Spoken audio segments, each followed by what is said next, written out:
Obesity. Obesity is no one destroyer of marriages, but it takes more than one or two occurrences to be obese.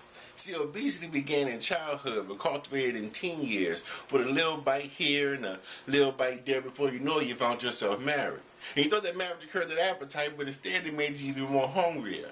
So you found yourself bewildered and bedazzled as you lay in the arms of your other lover, only reflecting on your promiscuity as a child. See, when you was a child, you kissed like a child.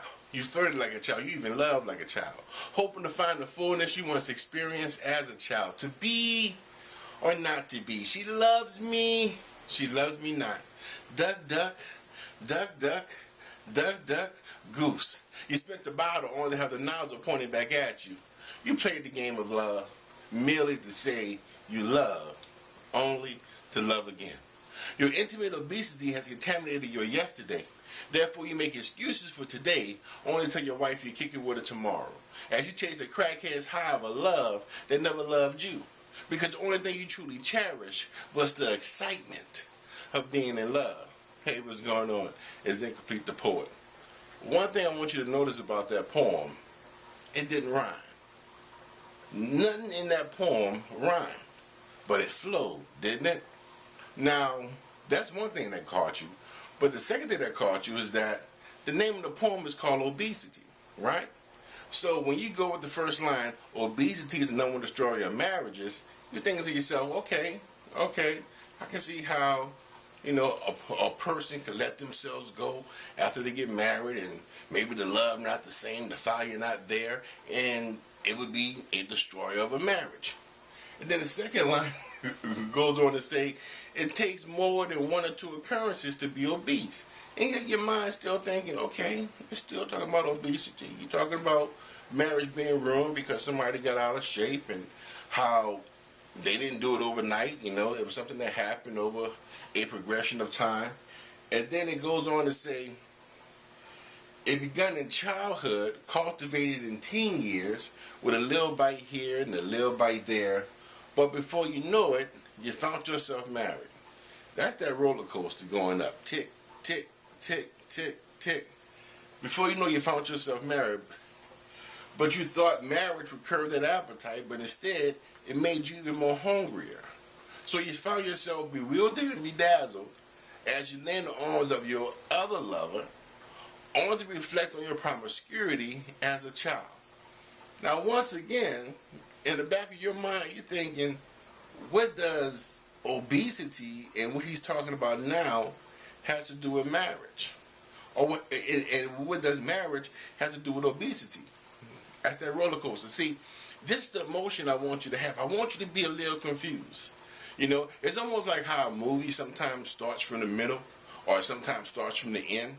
It starts from the end, and then at some point it goes to the beginning of the movie and plays out until that point again, and then continue on. That's kind of similar to what this poem is, because I'm talking about obesity, but not in the sense that society uses the word, okay? And then it goes on to say, you find yourself bewildered and bedazzled as you lay in the arms of your other lover, only reflect on your promiscuity as a child. See, when you was a child, you kissed like a child. You flirted like a child. You even loved like a child. But now that you are a man, you don't know how to do away with your childish ways. So as a man, you kiss like a child. As a man, you flirt like a child. As a man, you even love like a child, hoping to find the fullness you once experienced as a child. Okay, so now we understanding, we peeling back the layer of this onion, we're peeling back the layer of this poem, and now we're getting down to the nitty-gritty, okay? Because the poem is talking about obesity, but based on the things I'm talking about, we're talking about a man who is pretty much immature, but there's something about this man that has him in this cycle. And let's see what this cycle is. So to be or not to be, those childhood thoughts, right? She loves me not. Isn't that what children say when they have their first crush? Duck, duck, duck, duck, duck, duck, goose. You spin the bottle on to have the nozzle pointed back at you, right? Now, those are like childhood games that we played as children, right? A duck, duck, goose. You find a flower. She loves me. She loves me not. And then the old Romeo and Juliet. To be or not. Oh, is that from Romeo? I don't know. But to be or not to be. Those are like childhood nuances there. The childhood reminiscence, if you will. Right? And then we go on to say, you played the game of love just to say you love, merely to love again. Now here's what I tell you what the poem about. If this line tell you what the poem about. You played the game of love just to say you love, merely to love again. Your intimate obesity has contaminated your yesterday. Therefore, you make excuses for today, only to tell your wife you're kicking with her tomorrow, as you chase a crackhead's high of a love that never loved you. Because the only thing you truly cherish is the excitement of being in love. And all that's really saying is that we as men, we love the chase. So women never get caught. Never get. If you want the fire to stay in your romance, never get caught. The moment we say, I got you, everything's gonna change. You know what I'm saying? So never get caught. We love the chase. You know what I'm saying? And we love just the feeling of, engaging in love. And not the sexual or the intimate feeling, but just the feeling of, I want her to love me. You know what I'm saying? Not that we're gonna reciprocate that, but I just want her to love me. And those are the games that some men play, right? So this is what this poem is really talking about, putting men on blast about how some men are when it comes to relationships, how some men are when it comes to matter of the heart, how some men are when it comes engaging the opposite sex, Because men, we are hunters, you know what I'm saying? And we love the chase, And because we love the chase, we're going to do whatever we're going to do, pull out all the stops, those are that moment. It's a short window when we're doing all the right things, we saying all the right things, we pulling out chairs, we putting our jackets over the puddle, all the beautiful things and love everything that the women like. That's what we do, you know what I'm saying? But once that I can't say beguile, but once that intrigues you and you find yourself like, I think this the one, I got her, and everything changes, okay? You don't want to get caught, women. You don't want to get caught. Once you get caught, things are going to change. So that's what this poem is about, and I just wanted to stop for a moment and give you a taste on a poem that doesn't rhyme, okay? But yet it flowed, It had a constant rhythm. It had a constant flow. It had a beautiful cadence. So I just want you to know that every poem don't have to rhyme. Don't be writing, stressing yourself out. Oh, I can't find a word to rhyme with such and such. No, write from the heart. Write from the heart. Okay? Because anything comes from the heart is poetic. You know what I'm saying? Rhyme or no rhyme, anything that comes from your heart is poetic. You know what I'm saying? So definitely play the video again, okay? And you can hear the cadence.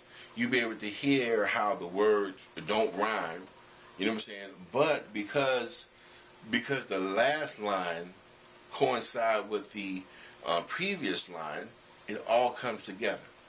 It pretty much all comes together. You know what I'm saying? So don't stress yourself out.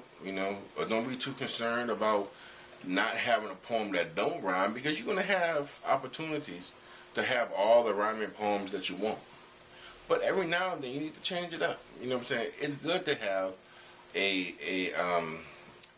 variation of poetry inside your poetry log. Have a arsenal of different styles of poems. And this for me is a great style for me. And then it's also a teaching tool, so I can show people when I do my seminars that every poem don't have to rhyme. And this is one of my hottest poems, you know what I'm saying? Like, this poem, from the ladies, guaranteed to get a standing ovation. But, you know what I'm saying, it's one of my hottest poems. And the poem don't rhyme, you know what I'm saying? So, just know that you can still have your flow, you can still have your swag, you can still present how you want to present it. You can still give it that feeling, but it don't necessarily have to rhyme. It don't. And I don't want you to end with the conclusion that if it doesn't rhyme, then it won't make sense. That's not true. You just experienced it here. You know what I'm saying? That everything that the poem was about was on point. You know what I'm saying? So, once again, I'm Incomplete the Poet. I hope I learned you something. As my grandfather said, I hope I learned you something. Obesity. That's the name of the poem. You can also find this poem in my book, and my latest book, Sane the New Crazy, a collection of poetry for the awareness of mental health. This book I give out for free, to individuals in my community, and when I travel around, I give the books out for free. Going to homeless shelters and people I see in the streets, because it's basically about mental health. You know what I'm saying? It is about mental health. I just want people to know that it's okay to be awkward. It's okay to be different. And it's also okay, to get counseling. So many people contemplate suicide on a daily basis, and so many people actually go through it. You know what I'm saying? And I know you're like, what does this have to do with your poem? The book itself is all the proceeds of the book goes to giving out books. So if you go to Amazon.com, you can get an ebook for 99 cents.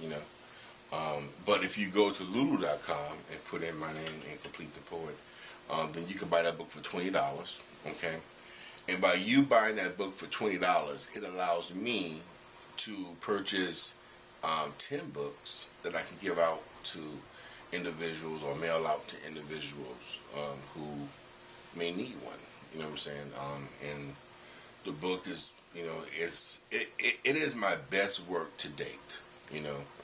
And what I plan to do is that if I can get 500 subscribers, so I need your help. This is the interactive portion of the video.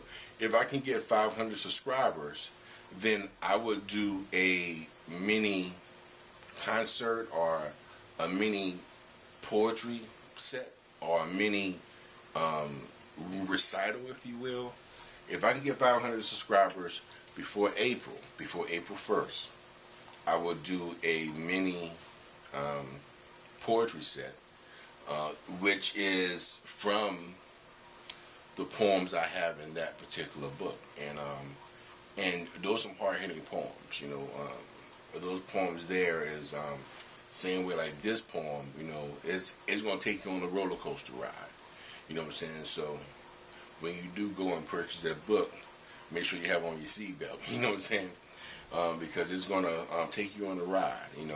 And then once you finish reading the book, I hope you put it into the hands of someone who may be going through some things. You know what I'm saying? So they can understand that they're not in this by themselves. That you have other people out here also dealing with depression and sadness, and also dealing with some mental setbacks. You know what I'm saying? So, but that's all I got for right now. You know what I'm saying? I really appreciate you guys watching the video. Please subscribe. I'm on Facebook as well under Incomplete the Poet. The videos that you see on YouTube, I have different videos on Incomplete the Poet. So reintroduce yourself to me on my Facebook page. Look forward to meeting you again. And until then, happy writing.